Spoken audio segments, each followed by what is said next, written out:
നമസ്കാരം. സത്യം ജയിച്ചെന്ന് കേജ്രിവാളിന്റെ അറസ്റ്റിനു പിന്നാലെ ബി.ജെ.പി. ഡൽഹി അധ്യക്ഷൻ വീരേന്ദ്ര സച്ദേവ്. സത്യം ജയിക്കണമെന്നും കേജ്രിവാളിന്റെ പാപത്തിന്റെ ഫലം അദ്ദേഹം അനുഭവിക്കണമെന്നും സച്ദേവ് പറഞ്ഞു. മദ്യനയ അഴിമതി കേസിൽ 2020 മുതൽ കേജ്രിവാൾ ഒളിച്ചു കളിക്കുകയാണ്. അദ്ദേഹത്തിന്റെ രാഷ്ട്രീയ നാടകങ്ങൾക്ക് ഇതോടെ അന്ത്യമായിരിക്കുന്നു. കേജ്രിവാളും ആം ആദ്മി സർക്കാരും ചേർന്ന് ഡൽഹിയിലെ യുവാക്കളെ മദ്യാസക്തിയിലേക്ക് തള്ളിവിടാനുള്ള ഗൂഢശ്രമമാണ് ഇത്തരമൊരു നടപടിയിലേക്ക് നയിച്ചതെന്നാണ് താൻ വിശ്വസിക്കുന്നതെന്നും അദ്ദേഹം പറഞ്ഞു. തിരഞ്ഞെടുപ്പ് മുന്നിൽ കണ്ട് കേജ്രിവാളിനെ അറസ്റ്റ് ചെയ്ത നടപടി ഭരണഘടനാ വിരുദ്ധവും വലിയൊരു തെറ്റുമാണെന്ന് പ്രിയങ്ക ഗാന്ധി പറഞ്ഞു. രാഷ്ട്രീയ ലാഭത്തിനായി ഇത്രയും തരം താഴ്ന്നു പ്രവർത്തിക്കുന്നത് പ്രധാനമന്ത്രിക്കോ ബി.ജെ.പിക്കോ നല്ലതല്ല. സ്വതന്ത്ര ഇന്ത്യയുടെ ചരിത്രത്തിൽ ഇത്രയും നാണം കെട്ട സംഭവ വികാസങ്ങൾ ഇതുവരെ കണ്ടിട്ടില്ലെന്നും പ്രിയങ്ക പറഞ്ഞു. ഭയചകിതനായ ഏകാധിപതി മൃതമായ ജനാധിപത്യം സൃഷ്ടിക്കാൻ ആഗ്രഹിക്കുന്നുവെന്നാണ് രാഹുൽ ഗാന്ധി അഭിപ്രായപ്പെട്ടത്.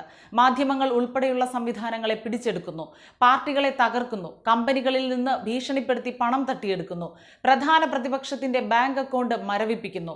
എന്നിട്ടും മതിയാകാത്ത ഈ പൈശാചിക ശക്തി ഇപ്പോൾ തിരഞ്ഞെടുക്കപ്പെട്ട ഒരു മുഖ്യമന്ത്രിയെ അറസ്റ്റ് ചെയ്യുന്നത് സാധാരണ കാര്യമായി മാറ്റിയിരിക്കുന്നുവെന്നും രാഹുൽ പറഞ്ഞു.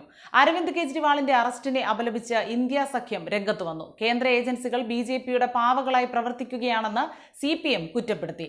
AAPക്ക് 400 സീറ്റ് കിട്ടില്ലെന്ന് കെജ്രിവാളിന്റെ അറസ്റ്റോടെ തെളിഞ്ഞെന്നായിരുന്നു ഉദ്ധവ് താക്കറെ അഭിപ്രായപ്പെട്ടത്. അതേസമയം ഡൽഹി മുഖ്യമന്ത്രി അരവിന്ദ് കെജ്രിവാളിന്റെ അറസ്റ്റ് അത്യന്തം പ്രതിഷേധാർഹമാണെന്ന് മുഖ്യമന്ത്രി പിണറായി വിജയൻ പറഞ്ഞു. കെജ്രിവാളിന്റെ അറസ്റ്റിന് പിന്നാലെ ഫേസ്ബുക്കിലൂടെയായിരുന്നു പിണറായിയുടെ പ്രതികരണം. തിരഞ്ഞെടുപ്പ് പ്രക്രിയ ആരംഭിച്ച ഘട്ടത്തിൽ എതിർ ശബ്ദങ്ങളെ തുറുങ്കിൽ അടയ്ക്കാനുള്ള ത്വരയുടെ ഭാഗമാണ് ഈ നടപടി. ജനാധിപത്യ പ്രക്രിയയെ ഭയപ്പെടുന്നവരുടെ ഭീരുത്വമാണ് ഇതിൽ തെളിയുന്നതെന്നും പിണറായി വിജയൻ അഭിപ്രായപ്പെട്ടു.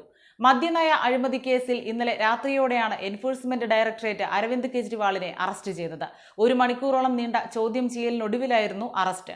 കെജ്രിവാളിനെ ഇന്ന് കോടതിയിൽ ഹാജരാക്കുമെന്നും ചോദ്യം ചെയ്യലുമായി സഹകരിക്കാത്തതിനാൽ കസ്റ്റഡി ആവശ്യപ്പെടുമെന്നുമാണ് ED അറിയിച്ചിട്ടുള്ളത്. അതേസമയം ഇന്ത്യൻ ജനാധിപത്യത്തെ അട്ടിമറിക്കാനാണ് ബി.ജെ.പി. ശ്രമിക്കുന്നതെന്ന് കോൺഗ്രസ് നേതാവ് ശശി തരൂർ MP വ്യക്തമാക്കി. പൊതു തെരഞ്ഞെടുപ്പിൽ ഇന്ത്യൻ ജനാധിപത്യത്തെ അട്ടിമറിക്കാനുള്ള ആസൂത്രിതമായ ശ്രമം നടക്കുന്നുണ്ടെന്ന് വ്യക്തമാണ്. ഭരണഘടനയുടെ അടിസ്ഥാന ഘടനയിൽ ചേർത്തിട്ടുള്ള ജനാധിപത്യ തത്വങ്ങളോടുള്ള ഈ വഞ്ചനയ്ക്കെതിരെ സ്വമേധയാ കേസെടുക്കാൻ സുപ്രീം കോടതിയോട് അഭ്യർത്ഥിക്കുന്നുവെന്ന് ശശി തരൂർ പറഞ്ഞു.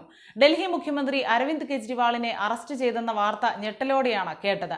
അതുപോലെ തന്നെയാണ് സാമ്പത്തികമായി വളരെ ബുദ്ധിമുട്ടിലായിട്ടുള്ള കോൺഗ്രസ് പാർട്ടിയുടെ അക്കൗണ്ടുകൾ മരവിപ്പിച്ച വാർത്തയും.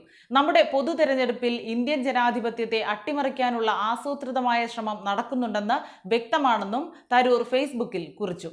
ഭരണകക്ഷിക്ക് അനുകൂലമായ തീരുമാനങ്ങൾ സർക്കാർ എടുക്കുന്നത് തടയാൻ ഒരു മാതൃകാ പെരുമാറ്റച്ചട്ടം നിലവിലുണ്ടെങ്കിൽ ജനാധിപത്യത്തിന്റെ പ്രവർത്തനത്തെ നേരിട്ട് തടസ്സപ്പെടുത്തുന്ന IT, ED തുടങ്ങിയ സർക്കാർ വകുപ്പുകൾക്ക് സമാനമായ ചട്ടം എന്തുകൊണ്ട് ബാധകമല്ല?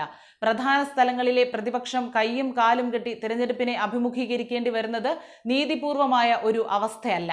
അധികാരത്തിലിരിക്കുന്നവർ തെറ്റ് ചെയ്തിട്ടുണ്ടെങ്കിൽ അത് അന്വേഷിക്കണം. എന്നാൽ ഇപ്പോഴുള്ള ഈ നടപടി തിരഞ്ഞെടുപ്പുമായി ബന്ധപ്പെട്ടതായി മാത്രമേ കാണാൻ സാധിക്കുകയുള്ളൂ.